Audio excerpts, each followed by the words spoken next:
आज पढ़ने वाले हैं भौतिक विज्ञान के पहले चैप्टर के सभी महत्वपूर्ण प्रश्नों को। मैं उन प्रश्नों को इस वीडियो में लेकर आया हूं जो बार बार एग्जाम में पूछे जाते हैं। लगभग 8 अंक के प्रश्न जो है इस चैप्टर से पूछे जाते हैं। तो चलिए देखते हैं कि वह कौन कौन से प्रश्न हैं जो बार बार हम लोग के एग्जाम में पूछे जाते हैं। आप हमारे साथ अंत तक जुड़े रहिए। इस चैप्टर से आने वाली जो भी प्रश्न हैं वो मैं आपको पूरी तरह से बताने वाला हूँ। मैं आपको वादा करता हूं कि ये प्रश्न जो है काफ़ी महत्वपूर्ण है, क्योंकि बार बार एग्जाम में पूछे जाते हैं और बार बार एग्जाम में पूछे गए हैं। ये देखते हैं कि इस चैप्टर से कौन कौन से प्रश्न जो है बार बार पूछे जाते हैं। तो पहला हमने यहाँ पे लिया है विद्युतशीलता का एसआई मात्रक। जो विद्युतशीलता होता है जिसको हम लोग एप्सिलॉन नॉट से दिखाते हैं, इसका एसआई मात्रक क्या होता है। हमारा यहाँ पे ऑप्शन दिया हुआ है। पहला ऑप्शन है कूलाम स्क्वायर प्रति न्यूटन मीटर स्क्वायर। दूसरा ऑप्शन है यहाँ पे न्यूटन मीटर स्क्वायर प्रति कूलाम स्क्वायर। तीसरा ऑप्शन है न्यूटन प्रति कूलाम। चौथा है हमारा न्यूटन प्रति वोल्ट प्रति मीटर स्क्वायर। तो इन चारों में से हमारा कौन सा ऑप्शन सही होगा? मैं तो आपको सही वाला ही ऑप्शन बताने वाला हूँ। आपको याद कर लेना अच्छे से। कूलाम स्क्वायर प्रति न्यूटन मीटर स्क्वायर होता है। कितना होता है? कूलाम स्क्वायर प्रति न्यूटन मीटर स्क्वायर होता है। देखिए, किसी भी प्रश्न को इतने बारीकी से पढ़िए कि वो आपको जो है पूरी तरह से याद हो जाए। और वह प्रश्न आपको जो है अगर बोर्ड एग्जाम में आ जाए तो पूरी तरह से आपको उसको लिख कर आना है, एकदम सही से लिख के आना है, सही से जवाब देना है, ताकि आपको पूरा नंबर मिले। ठीक है, तो पूरा ध्यान से आप प्रश्न को समझिए कि कौन सा प्रश्न जो है पूछा जा रहा है और कौन से प्रश्न का क्या आंसर होगा। चलिए देखिए, विद्युत क्षेत्र की तीव्रता का मात्रक बताना है। तो ऐसे तो हम लोग विद्युत क्षेत्र की तीव्रता को हम लोग ई से लिखते हैं। ई बराबर दिखाते हैं कितना? ई बराबर दिखाते हैं F/Q0। ये फार्मूला होता है हमें। तो भाई इसका मात्रक पूछना है। तो भाई एफ का मात्रक क्या होता है? न्यूटन। और इसका मात्रक क्या होता है? कूलाम। न्यूटन प्रति कूलाम हो जाएगा। देखिए इसमें से कौन सा ऑप्शन होगा हमारा? लास्ट में हमारा दिया हुआ है यहाँ पे न्यूटन प्रति कूलाम। सॉरी, दो जगह पे न्यूटन प्रति कूलाम हमने दे दिया है। किसी एक ही जगह पे होगा न्यूटन प्रति, यहाँ पे मीटर होगा। क्या होगा? न्यूटन प्रति मीटर। तो हमारा दूसरा ऑप्शन इसमें से सही होगा। न्यूटन प्रति कूलाम हमारा जो है ऑप्शन सही होगा। तो ये हमारे यहाँ पे ध्यान रखना है। अच्छा, अब देखिए हम लोग तीसरे प्रश्न की तरफ चलते हैं। हमने विद्युत फ्लक्स का एसआई मात्रक लिया है। विद्युत फ्लक्स का एसआई मात्रक क्या होता है? तो देखिए, विद्युत फ्लक्स का एसआई मात्रक जो है इसका तो फार्मूला फाई बराबर होता है, फाई ई बराबर होता है ई ए कास थीटा। कितना होता है? ई ए कास थीटा होता है। ये फार्मूला होता है। तो ई विद्युत क्षेत्र की तीव्रता है और ए क्या है? क्षेत्रफल है। तो आपको जो है इसके अनुसार क्या करना है? विद्युत फ्लक्स की एसआई मात्रक बताना है कितना होगा। ठीक है, तो क्या करता हूँ मैं, विद्युत फ्लक्स का एसआई मात्रक आपके ऊपर छोड़ा हूँ। आपको बताना है कि विद्युत फ्लक्स का एसआई मात्रक क्या होता है। चलिए अब हम चौथे प्रश्न की तरफ चलते हैं। चौथा जो प्रश्न हम लोग का है, विद्युत क्षेत्र ई, वेक्टर ई में वेक्टर पी आघूर्ण वाली द्विध्रुव पर लगने वाले बल आघूर्ण है। मतलब कि एक विद्युत क्षेत्र ई है जिसमें पी आघूर्ण वाला एक द्विध्रुव रखा गया है, तो उस पर लगने वाला बल आघूर्ण का फार्मूला कितना होगा। ठीक है, तो भाई बल आघूर्ण को हम टाउ से दिखाते हैं। किससे दिखाते हैं? टाउ से। और टाउ बराबर होता है पीई साइन थीटा। कितना होता है? पीई साइन थीटा होता है। तो ध्यान रखिए कि जब पीई साइन थीटा होता है तो हम पढ़े हुए हैं क्लास 11th में कि दो वेक्टरों का क्रॉस प्रोडक्ट साइन थीटा होता है। कितना होता है? दो वेक्टरों का cross product vector A cross vector B बराबर होता है ए बी साइन थीटा। मतलब कि अगर साइन थीटा लगा रहेगा तो उसको हम क्रॉस में लिखते हैं। तो इसको भी तो हम क्रॉस में लिख सकते हैं, vector P cross vector E. Vector P cross vector E हम जो है इसको लिख सकते हैं। तो देखिए हमारा इसमें से कौन सा ऑप्शन हो जाएगा?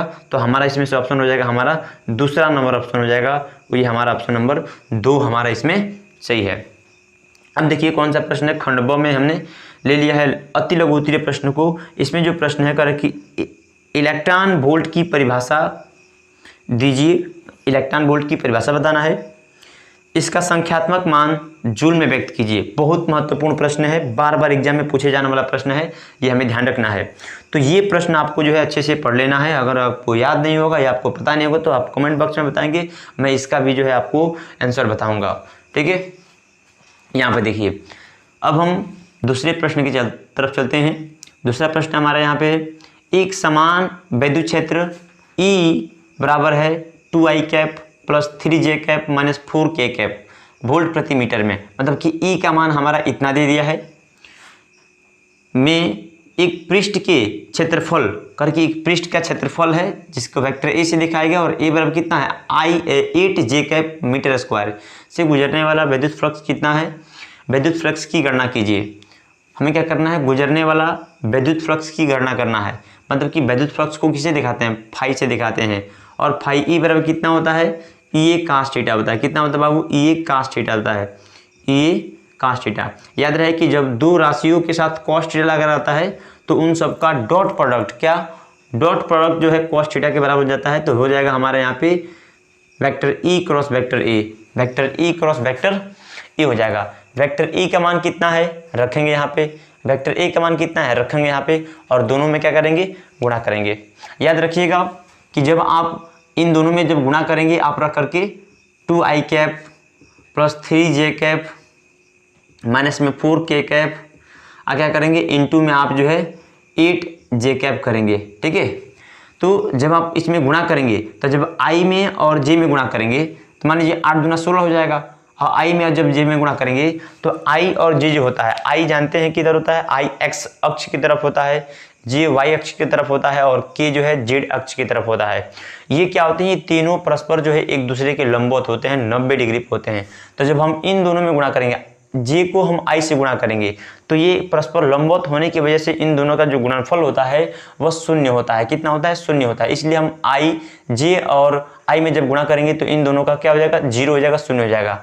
अच्छा, जब हम j वाले से j वाले में गुणा करेंगे 8 3 का 24, और जब हम j वाले से j में गुणा करेंगे तो j गुणे j करेंगे तो उसका वैल्यू 1 होता है। कितना होता है, 1 होता है। अच्छा, जब उसी तरह जो है जब j और k का हम गुणा करेंगे तो भाई ये फिर से ये क्या होंगे, ये जो है 90 डिग्री पे हो जाएगा। जब 90 डिग्री पे हो जाएगा तो ये कितना हो जाएगा, 0 हो जाएगा। तो केवल हमारा क्या बच जाएगा, j वाला बच जाएगा। तो 8 3 का 24 और j गुणे j करेंगे तो इसका वैल्यू 1 हो जाता है। और 1 से हम 24 में गुणा करेंगे तो हमें कितना मिलेगा, 24 मिलेगा। तो जब आप इन दोनों में गुणा करेंगे तो आपका आंसर आएगा 24 आएगा। कितना आएगा, 24 आएगा।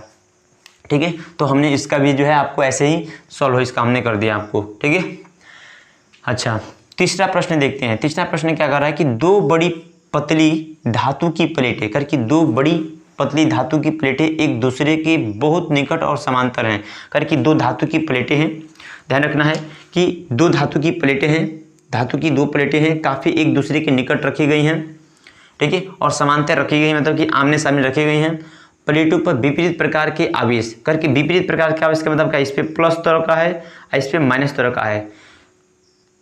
पृष्ठ आवेश घनत्व का परिमाण, पृष्ठ आवेश घनत्व का मतलब कि एक पर प्लस सिग्मा है, एक पर माइनस सिग्मा है, इस तरह का है। ठीक है, क्योंकि पृष्ठ आवेश घनत्व को हम सिग्मा से दिखाते हैं। तो पृष्ठ आवेश घनत्व का मान कितना दे दिया है, तो करके पृष्ठ आवेश घनत्व का मान इतना है, सिग्मा बराबर है आपका 17.7 गुणे 10 के पावर माइनस 22 कूलाम प्रति मीटर स्क्वायर जो है ये पृष्ठ आवेश घनत्व आपका दे दिया है। उसके बाद क्या कर रहे हैं कि प्लेटों के बीच विद्युत क्षेत्र की तीव्रता ज्ञात कीजिए करके, दोनों प्लेटों के बीच क्या होगा, विद्युत क्षेत्र की तीव्रता कितना होगा वो हमें बताना है।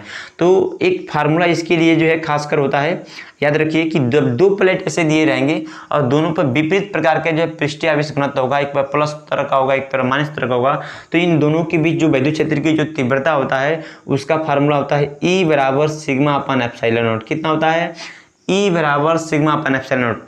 ऊपर सिग्मा का मान रखिएगा, नीचे एप्सिलॉन नॉट का मान रखिएगा। और एप्सिलॉन नॉट का मान कितना होता है, एप्सिलॉन नॉट का मान होता है 8.85 गुणे 10 के पावर माइनस 12। 8.85 गुणे 10 के पावर माइनस 12 जो है होता है, ये हमें याद रखिएगा। और एप्सिलॉन नॉट को हम शुरू में ही बताया है कि इसको निर्वात की विद्युतशीलता कहा जाता है, जिसका मात्रक कितना होता है, तो कूलम स्क्वायर प्रति न्यूटन मीटर स्क्वायर।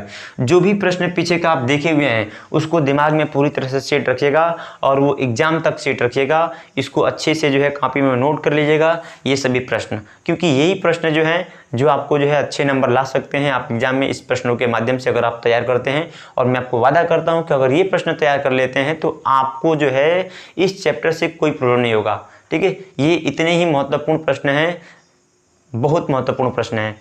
ठीक है, चलिए अब हम लोग जो है ये हो गया। अब हम लोग जो है चौथा प्रश्न इसमें देख लेते हैं। चौथा प्रश्न क्या है, कूलॉम के नियम की क्या परिसीमाएं हैं। हमें क्या करना है, कूलॉम के नियम की परिसीमाओं के बारे में बताना है कि कूलॉम के नियम की लिमिटेशन क्या है उसके बारे में बताना है। ठीक है, तो इस प्रश्न का भी जवाब आपको अगली वीडियो में मिल जाएगा। ठीक है, नहीं तो इस प्रश्न को ध्यान रखिए, इसको आपको याद करना है। ठीक है, खंड स, खंड स में लघु उत्तरीय प्रश्न है। लघु उत्तरीय प्रश्न में देखिए क्या लिया हम, विद्युत फ्लक्स से क्या तात्पर्य है। विद्युत फ्लक्स बहुत महत्वपूर्ण प्रश्न। ये प्रश्न जो है इतने बार एग्जाम में पूछा गया है कि हर साल लगभग जो है ये प्रश्न पूछे जाते हैं। ये काफ़ी महत्वपूर्ण प्रश्न है विद्युत फ्लक्स। इसको नहीं पढ़ेंगे तो आगे कुछ समझ में नहीं आएगा दीर्घवृत्तीय प्रश्न में, तो ये काफ़ी महत्वपूर्ण प्रश्न है। तो विद्युत फ्लक्स का क्या तात्पर्य है? देखिए यहाँ पर विद्युत फ्लक्स का क्या तात्पर्य है, इसके आवश्यक सूत्र देते हुए समझाएं, इसके आवश्यक सूत्र देते हुए समझाएं। तो ये काफ़ी महत्वपूर्ण प्रश्न है। अभी आप देखिए कि इधर भी इसका मात्रक भी पूछा गया है, ठीक है, ठीक है। और उसके बाद से जो है देखिए यहाँ पे प्रश्न भी इसी पे पूछा गया, तो काफ़ी महत्वपूर्ण टॉपिक है, ये याद रखना है। अच्छा, अगला देखिए दूसरा प्रश्न जो है, दो बिंदु आवेश +9 इलेक्ट्रॉन एवं +1 इलेक्ट्रॉन एक दूसरे से 16 सेंटीमीटर की दूरी पर स्थित है। कह रहे कि दो बिंदु आवेश है, एक 9 इलेक्ट्रॉन है और दूसरा एक प्लस में 1 इलेक्ट्रॉन है, दोनों एक दूसरे से 16 सेंटीमीटर की दूरी पर क्या है, स्थित हैं, ठीक है। और कह रहा है कि इनके बीच एक आवेश Q कहाँ रखी जाए कि वह संतुलन में हो जाए। कह रहे कि इनके बीच हमें जो है, मान लीजिए कि 9 प्लस में 9 इलेक्ट्रॉन एक है और एक में 1 इलेक्ट्रॉन है, एक जगह पर है, ठीक है, प्लस में।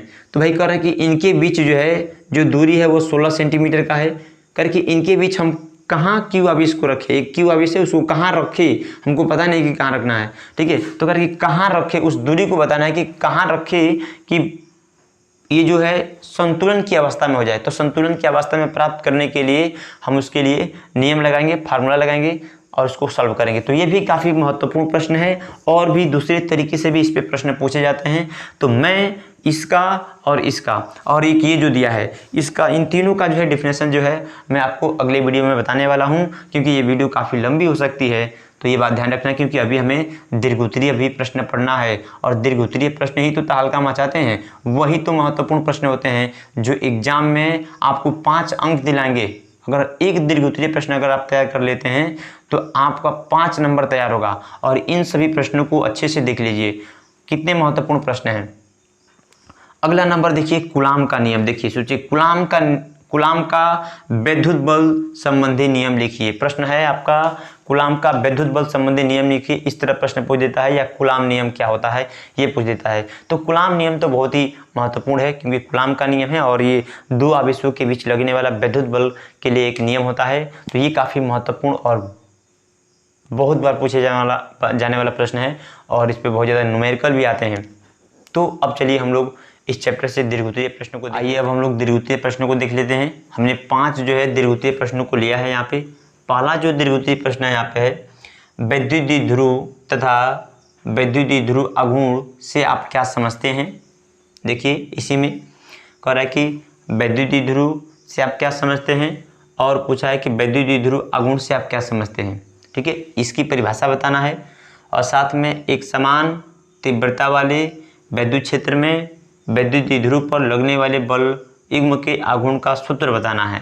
मतलब कि जो हम अभी बताए थे कि टाउ बराबर कितना होता है, PE sin थीटा होता है। तो इस फार्मूला को क्या करना है, ज्ञात करना है, ठीक है, सिद्ध करना है, प्राप्त करना है। और साथ में विद्युत द्विध्रुव की और विद्युत द्विध्रुव आघूर्ण की परिभाषा भी आपको देना है, ठीक है। तो ये एक तरह से दीर्घवृत्तीय प्रश्न बन गया है। इसमें देखिए यह वाला इसको जोड़ दिया गया है और साथ में यह 2 प्रश्नों को जोड़ करके एक बड़ा सा प्रश्न बना दिया गया है। तो ये काफ़ी महत्वपूर्ण जो है ये दीर्घवृत्तीय प्रश्न है, बहुत महत्वपूर्ण है। इसको आपको अच्छे से तैयार कर लेना चाहिए।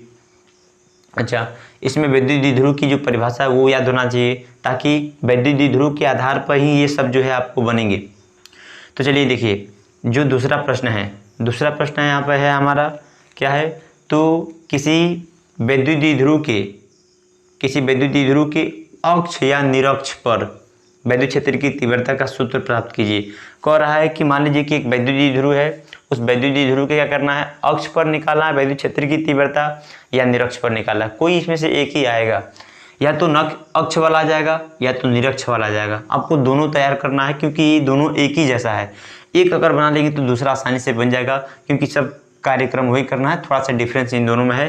तो उसको अंतर को आप समझ जाएंगे तो एक आसानी से इसको कर सकते हैं। काफ़ी महत्वपूर्ण प्रश्न यह भी है, बहुत सोच समझ के जो है इसको मैं उठाया हूँ, क्योंकि बहुत ज़्यादा प्रश्न ये जो है प्रश्न जो है बार बार पूछा जाता है, बहुत बार पूछा गया है। तो इसको आप ध्यान में रखें, ठीक है। अच्छा, अगला देखिए, स्थिर विद्युत में गॉस का परिमेय क्या है। भाई गॉस का परिमेय काफ़ी महत्वपूर्ण, बहुत ज़्यादा महत्वपूर्ण और काफ़ी महत्वपूर्ण जो है ये प्रश्न है। अच्छा, गॉस के प्रमेय के आधार पर ये वाला और ये वाला है। अगर गॉस का प्रमेय आपको ढंग नहीं आएगा तो ये वाला और ये वाला आप प्रश्न आप कभी नहीं बना पाएंगे। तो इसलिए गॉस के प्रमेय को अच्छे से तैयार कर लीजिए, क्योंकि गॉस के प्रमेय के आधार पर ही 3-4 उसके अनुप्रयोग आते हैं जो उसको सिद्ध करना पड़ता है, उन सब के फार्मूलों को हमें ज्ञात करना पड़ता है। तो देखिए, गॉस के प्रमेय को अच्छे से याद कर लेंगे। जब वो हमें याद हो जाएगा तो उसके ऊपर किसी एक का अनुप्रयोग पढ़ लेंगे ना, तो अगर एक अनुप्रयोग पढ़ लेंगे तो दूसरा अनुप्रयोग जो है धीरे धीरे ढंगा जाएगा। ठीक है, क्योंकि सब एक जैसा ही है। तो भाई क्या करना है, गॉस के प्रमेय को खूब अच्छे से तैयारी करना है इसकी, क्योंकि काफ़ी महत्वपूर्ण और सबसे ज़्यादा इन सब में जो है हमारा इस पर ज़्यादा भरोसा है। इसको आ सकता है, ये प्रश्न ज़्यादा आ सकता है इस चैप्टर से। ठीक है, तो इसको आप एकदम ध्यान रखिए। ठीक है, और नहीं तो गॉस प्रमेय का जो अनुप्रयोग है ये आ सकता है। तो गॉस का प्रमेय अच्छे से तैयार करिए। अच्छा, अब देखिए, गॉस प्रमेय की सहायता से किसी आवेशित गोलीय कोश के कारण कोश के बाहर, पृष्ठ पर और भीतर, मतलब कि कोई मान लीजिए कोई गोलीय कोश है, खोखला गोलीय कोश है, इस पर यह आवेशित है। ठीक है, और यह आवेशित है तो हमें क्या करना है, गोले के बाहर किसी बिंदु पर वैद्युत क्षेत्र बताना है, फिर से पृष्ठ पे बताना है, फिर से भीतर बताना है। 3 जगहों पर वैद्युत क्षेत्र की तीव्रता का हमें व्यंजक बताना है, फार्मूला बताना है, उसको सिद्ध करके हमें निकालना है। ठीक है, तो इसको हमें डेरिवेशन करना है, फार्मूला निकालना है। पृष्ठ पर बताना है, बाहर बताना है और भीतर बताना है। 3 जगहों पर वैद्युत क्षेत्र की तीव्रता बताना काफ़ी महत्वपूर्ण प्रश्न है, बहुत बार एग्जाम में पूछा गया है। अब देखिए, गॉस के नियम का उपयोग करके एक अनंत लंबाई के पतले सीधे एक समान आवेशित तार द्वारा उत्पन्न वैद्युत क्षेत्र की तीव्रता के लिए व्यंजक प्राप्त कीजिए। क्या करना है, वैद्युत क्षेत्र की तीव्रता के लिए एक अनंत लंबाई का चालक तार है, बहुत बड़ा लंबाई तार है। क्या करना है, गाउस नियम का हमें प्रयोग करना है और क्या करना है, इस तार के निकट किसी बिंदु पर हमें वैद्युत क्षेत्र की तीव्रता का मान बताना है, ई बताना है कि ई कितना होगा। ठीक है, तो यह भी काफ़ी महत्वपूर्ण प्रश्न है, कई बार एग्जाम में पूछा गया है। तो इन सभी प्रश्नों को आप अच्छे से तैयार कर लेंगे तो आपके पहले चैप्टर से आने वाले जो भी क्वेश्चन है बस इतना आप तैयार कर लीजिए। मैं आपको गारंटी दे रहा हूँ कि आपको कोई दिक्कत जो है नहीं होने वाली है। तो बस इन सभी प्रश्नों को आप तैयार कर लें, ये काफ़ी महत्वपूर्ण प्रश्न है। अब मैं जो है अगले वीडियो में आप सबके लिए लेकर आऊँगा अगले चैप्टर के जितने भी इंपॉर्टेंट प्रश्न हैं, जो टॉप मोस्ट इंपॉर्टेंट जो प्रश्न होंगे उन सबको लेकर आऊँगा। तो आज के लिए इतना ही।